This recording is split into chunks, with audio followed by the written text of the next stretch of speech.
오늘 본문은 크게 보면 두 개의 단락으로 나눌 수가 있습니다.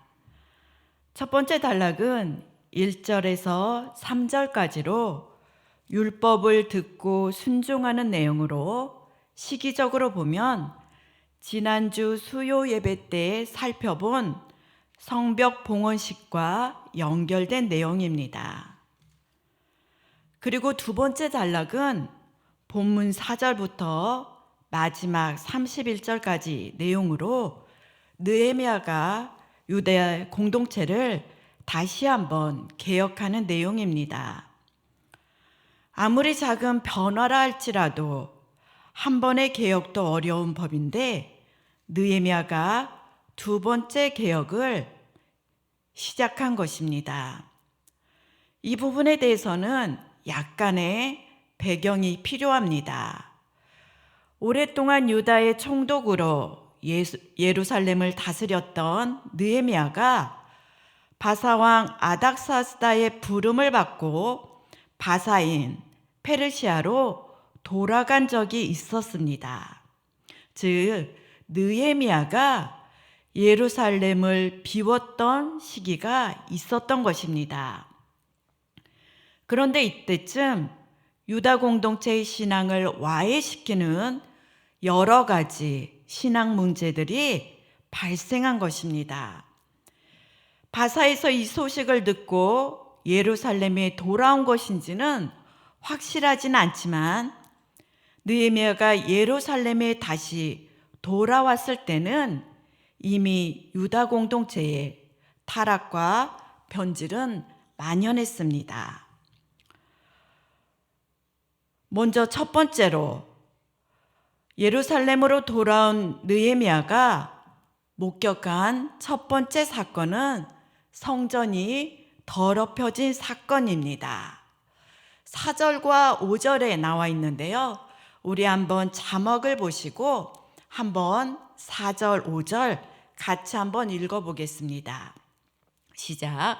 이전에 우리 하나님의 전을 방을 맡은 제사장 엘리야십이 도비야와 연락이 있었으므로 도비야를 위하여 한 큰 방을 만들었으니 그 방은 원래 소재물과 유향과 그릇과 또 레위 사람들과 노래하는 자들과 문지기들에게 11조로 주는 곡물과 새 포도주와 기름과 또 제사장들에게 주는 거제물을 두는 곳이라. 이 4절과 5절에 대하여 성경 7절 말씀은 엘리야십이 도비야를 위하여 하나님의 전 뜰에 방을 만든 일을 악한 일로 해석하고 있습니다. 하나님의 성전은 하나님께서 임재하시는 거룩한 장소, 구별된 장소임에도 제사장이 율법으로 금했던 암몬 사람을 위해서 성전에 있던 방을 내준 것입니다. 더군다나 도비야는 유다 공동체가 성벽을 쌓을 때 조롱하고 비웃던 큰 대적입니다.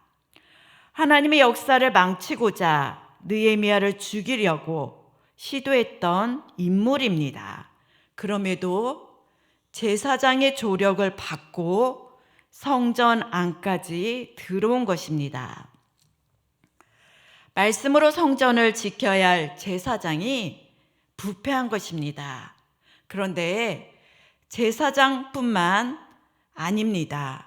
11절을 보시면 한두 명이 아닌 모든 민장으로 기록된 것을 보면 유다 공동체의 변질은 소수가 아닌 다수였다는 것을 알 수 있습니다. 또한 9절과 10절을 토대로 추론해 보면 백성들 역시 성전을 중심으로 살지 않았습니다. 성전의 모든 기능이 멈추고 하나님께 드려지는 제사가 결국 사라졌기 때문에 백성들의 발걸음 역시 멈췄던 것입니다. 이것을 노리고 도비아가 들어온 것인지는 모르지만 도미노 게임처럼 성전에 방 하나를 내어줬을 뿐인데 결국 성전의 불은 꺼지고 하나님께 드려지던 11조와 소제물들도 끊기고 결국은 제사가 멈춘 것입니다. 그러자 결국 어떻게 됐습니까? 성전을 지켜야 하는 레위 사람들과 성전 안에서 하나님을 찬양하던 사람들까지 고향으로 도망간 것입니다. 이런 상황에서 백성들 역시 그들의 발걸음을 성전으로 향하지 않았습니다. 백성들이 성전을 중심으로 살지 않았다는 것은 오늘날 섬기던 교회가 멀어져서 교회에 자주 오지 못하는 것을 이런 정도를 의미하지 않습니다. 이보다는 하나님께서 세우신 영적인 질서가 무너졌고 백성들 모두 하나님 없이 살아갔던 세속화를 뜻한다고 말씀드릴 수 있습니다. 이것을 보면 인간은 본질적으로 참 연약하고 악한 존재라는 사실이 확인되는 것 같습니다. 분명 이들 중 대다수는 느헤미야와 함께 공동체 개혁에 동참했을 뿐만 아니라 하나님을 향하여 거룩하게 살겠다고 결단한 사람들도 다수 있었을 것입니다. 그럼에도 또다시 타락하고 변질된 것입니다. 이 부분에 대한 신앙의 교리를 적용해 본다면 우리가 많이 들어본 인간의 전적 타락이 정확하게 들어맞는 상황일 것입니다.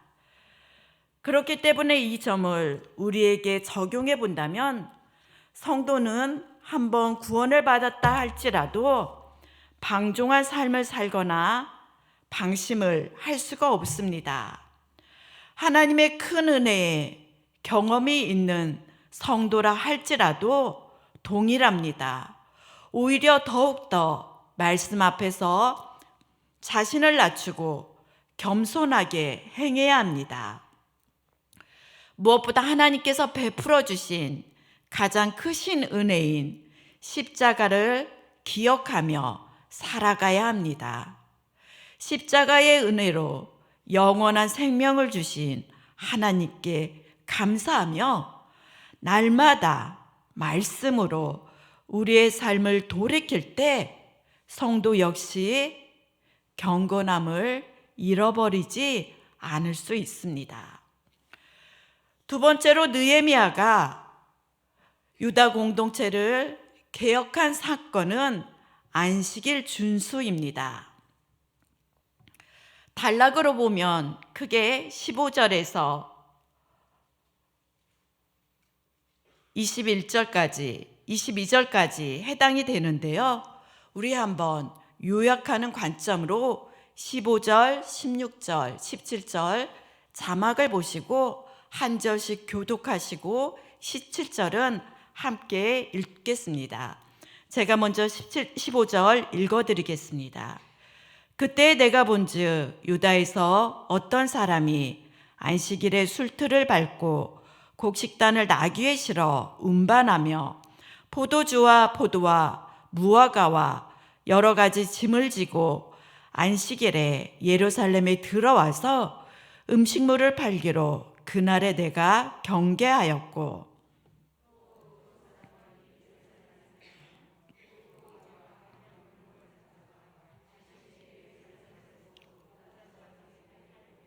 함께 읽겠습니다. 내가 유다의 모든 귀인들을 꾸짖어 그들에게 이르기를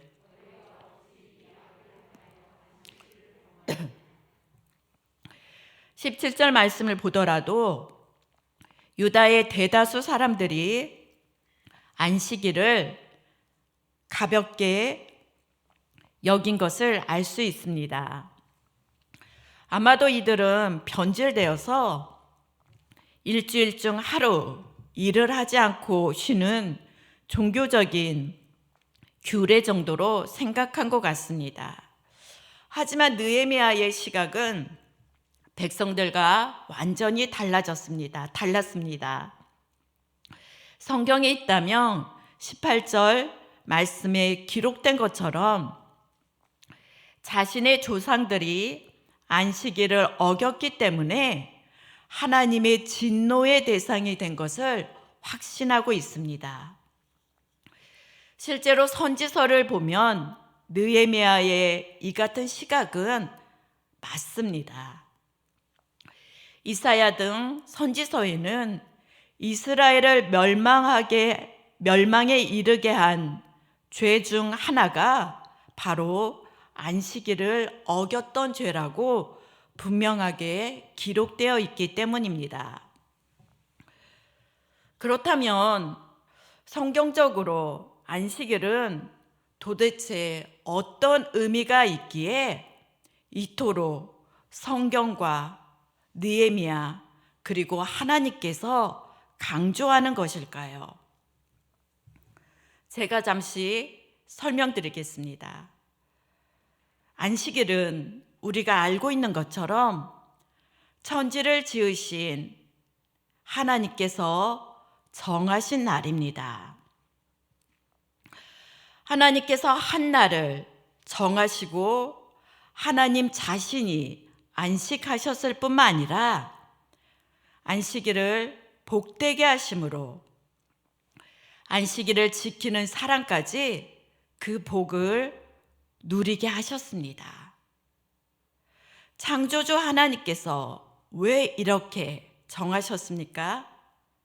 안식일은 육체를 가진 연약한 사람을 위한 날이기도 하지만 안식일은 하나님의 날이기 때문입니다.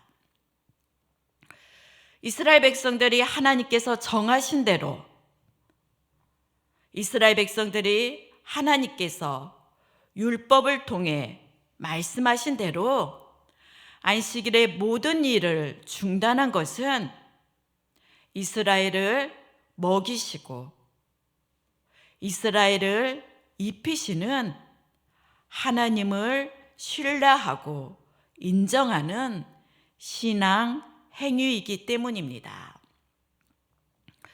그런 유다 공동체가 이제는 종교적인 규례 중 하나 정도로 안식일을 이해하고 안식일을 온전히 지키지 않았던 것입니다. 하지만 성경적으로 이들의 모습은 더 이상 하나님만을 의지하며 살지 않겠다는 신앙 행위입니다. 그렇기 때문에 느헤미야가 안식일을 어긴 모든 귀인들을 향해 악을 행한다고 꾸짖고 있는 것입니다. 그렇다면 사랑하는 성도 여러분, 여러분에게 하나님은 어떤 분이신지요? 한번 안식일을 기억하며 생각해 보고자 합니다. 세상을 창조하신 하나님, 지금도 모든 역사를 주관하시는 하나님, 또한 자기 백성이 이 땅에서 살아갈 때 모든 것들을 공급해 주시는 안식일의 주인이신 하나님으로 믿고 삶을 의탁하며 전적으로 하나님을 의지하며 살아가고 계시는지요? 아니면 내 힘과 내 능력으로 충분히 세상을 살아가고 있지만 한 번씩 찾아오는 고난과 어려움을 해결해 주시는 분으로 하나님을 대하며 살고 계시지 않으신지요? 만약 하나님께서 우리의 모든 삶의 주인 되심을 진심으로 인정하기 어렵다면 오늘 이 시간 진지하게 기도하심으로 성경에 기록된 안식일의 참된 의미를 곱씹어 보시길 그리스도의 이름으로 권해드립니다.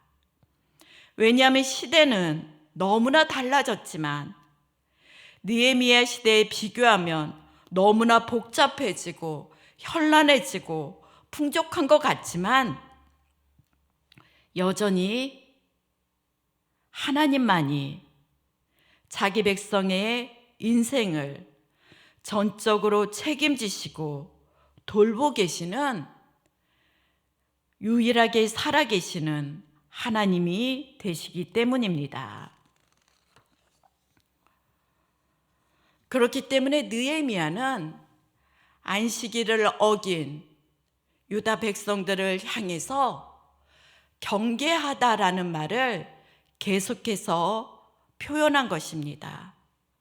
얼마나 엄격하게 안식일을 지켰는가 하면 안식일을 마치면 성 안에 들어와 장사하려고 안식일을 꼭 지키지 않았던 이방 사람들이 성문 밖에서 잠을 청할 때 그조차 허용하지 않았습니다. 오히려 느헤미야는 안식일의 정신을 지키기 위해서 자신이 믿고 맡길 수 있는 사람들을 세워서 성문을 굳건하게 지켰습니다. 이것을 보면 하나님의 말씀을 준행하고자 했던 느헤미야의 마음이 얼마나 결심이 강하고 흔들리지 않았다는 것을 알 수 있습니다. 느헤미야가 마지막으로 공동체를 개혁한 문제는 유대인과 이방인의 통혼 문제입니다. 유대인과 이방인이 서로 결혼하는 문제인 것이죠. 그런데 이 통혼 문제는 느헤미야가 다른 사람들을 때리고 다른 사람들의 머리털을 뽑을 정도로 심각하게 여겼습니다. 1장에서 12절까지 보시면 느헤미야가 이룬 개혁이 결코 오늘 본문에 비해서 쉽지 않았음에도 불구하고 느헤미야의 이런 과격한 모습은 나오지 않습니다. 그럼에도 오늘 본문에 이런 모습이 나왔다는 것은 그만큼 느헤미야가 이 문제를 심각하게 여긴 것입니다. 에스라 역시 이 문제를 심각하게 바라봤습니다. 느헤미야가 아닌 에스라를 보면은 에스라도 너무나 분개한 모습이 보입니다.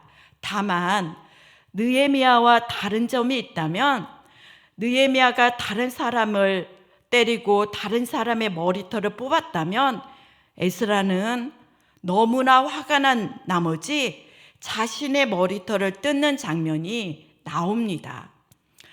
두 사람 모두 하나님께서 사용하시는 일꾼임에도 개인적인 성정이나 성향은 너무나 달랐던 것 같습니다. 하지만 두 사람 모두 통혼의 문제만큼은 공동체에 끼치는 해악을 심각하게 바라본 것입니다.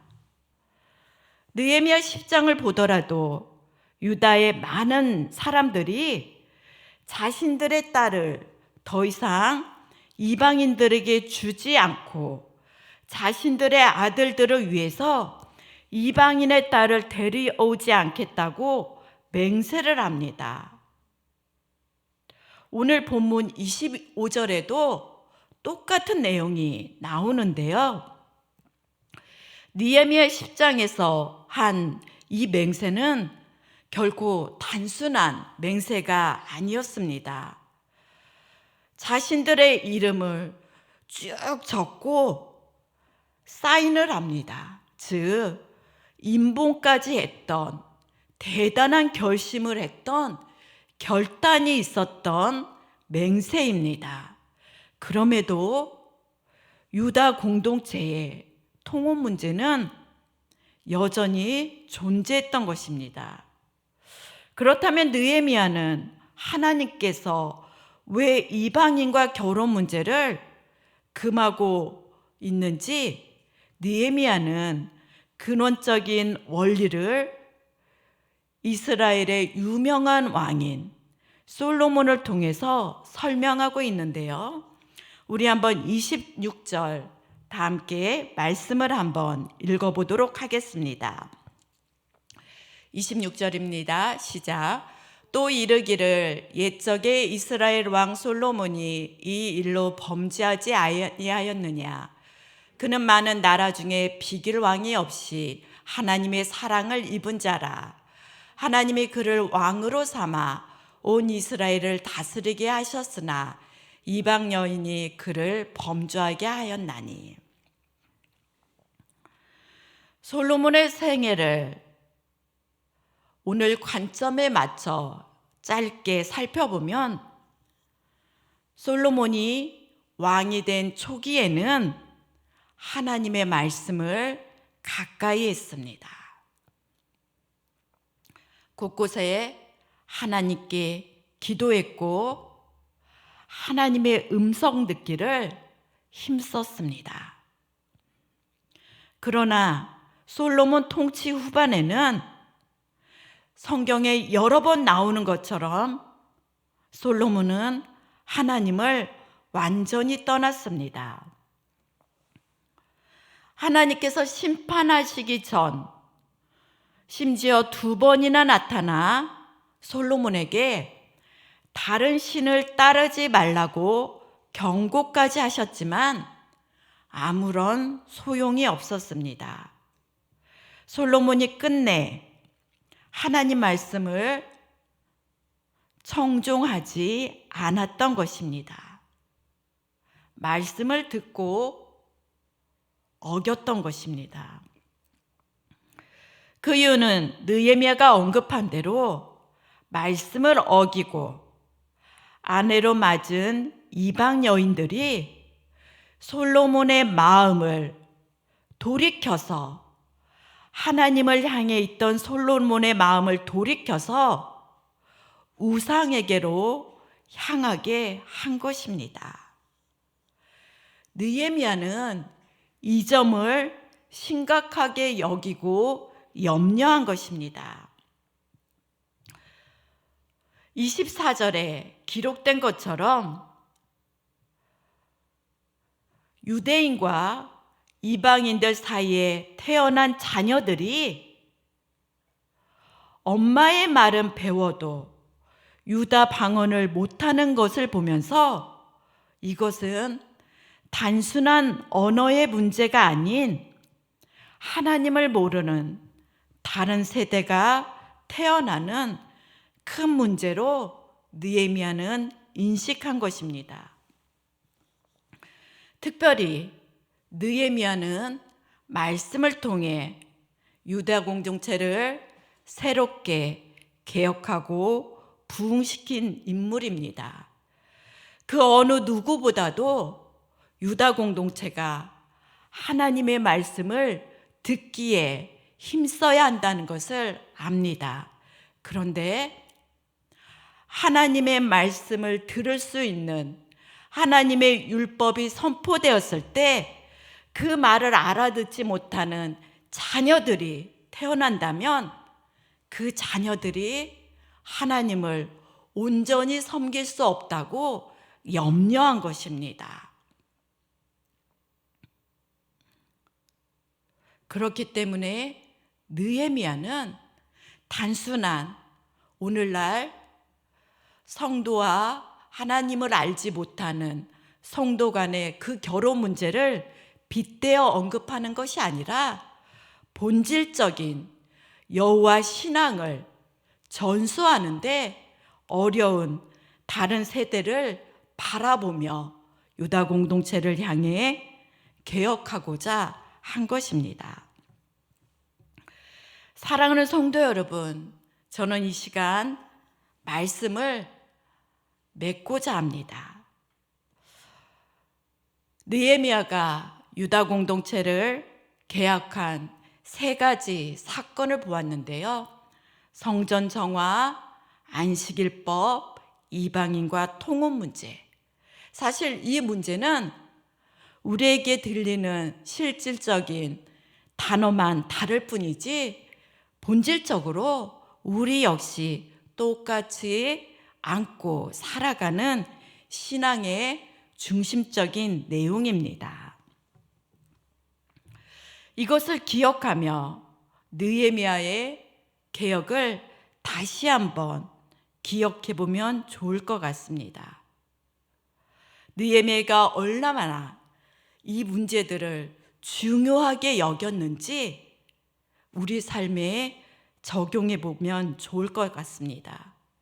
또 마지막으로 느헤미야가 공동체의 개혁을 성공할 수 있었던 비결 두 가지를 소개하며 말씀을 마무리하고자 합니다. 당연히 성공할 수 있던 첫 번째 비결은 말씀 중심의 개혁입니다. 유다 공동체는 앞서 언급드린 것처럼 말씀 중심의 신앙 공동체입니다. 하나님 말씀을 청종하고 그대로 순종해야 하는 말씀 공동체입니다. 그렇기 때문에 너무나 반복되고 진부한 말 같지만 저와 여러분 역시 이 세상 끝날 때까지 말씀을 중심으로 삼고 살아가야 합니다. 하나님 말씀에 내 생각과 내 뜻을, 내 욕망을 조미료처럼 뿌린 후 적당히 버무리는 것은 결코 온전한 말씀 중심의 신앙생활이 아닙니다. 이건 역시 철저하게 경계해야 할 태도입니다. 두 번째로 느헤미야의 개혁이 성공할 수 있던 비결은 다루지는 못했지만 기도입니다. 느헤미야서는 기도로 시작해서 기도로 마친 성경입니다. 여러분 모두 기억하시겠지만 느헤미야 1장은 하나님 앞에 기도하는 느헤미야의 모습이 나옵니다. 그리고 오늘 본문의 마지막 절 역시 하나님 앞에 자신들을 긍휼히 여기고 유다 공동체의 나머지의 모습을 맡기고 의탁하는 마음이 담긴 기도로 끝이 납니다. 그뿐만 아닙니다. 오늘 제가 세 가지 사건을 말씀드렸는데 그 세 가지 사건이 끝날 때마다 느헤미야는 하나님께 간절히 기도했습니다. 느헤미야가 매번 무릎을 꿇고 살아계신 하나님께 기도했기 때문에 유다 공동체가 멸망의 길에서 잠시 멈추고 하나님께 돌아온 것입니다. 우리 역시 말씀과 기도 동일합니다. 혹 하나님께서 저와 여러분에게 느헤미야처럼 맡겨주신 사명이 있다면 말씀과 기도로 감당해야 합니다. 마음속으로 말씀과 기도를 생각하고 내가 그것을 아는다고 생각하는 것으로 멈춘다면 우리의 개혁은 하나님께서 맡겨주신 사명은 느헤미야처럼 온전하기 어려울 것입니다. 이것을 기억하시며 저와 여러분, 하나님께서 부르신 삶 속에서 하나님께서 맡겨주신 일을 말씀과 기도로 기쁘게 감당하며 참으로 하나님 보시기에 복되게 살아가시길 진심으로 소망하고 축복드립니다.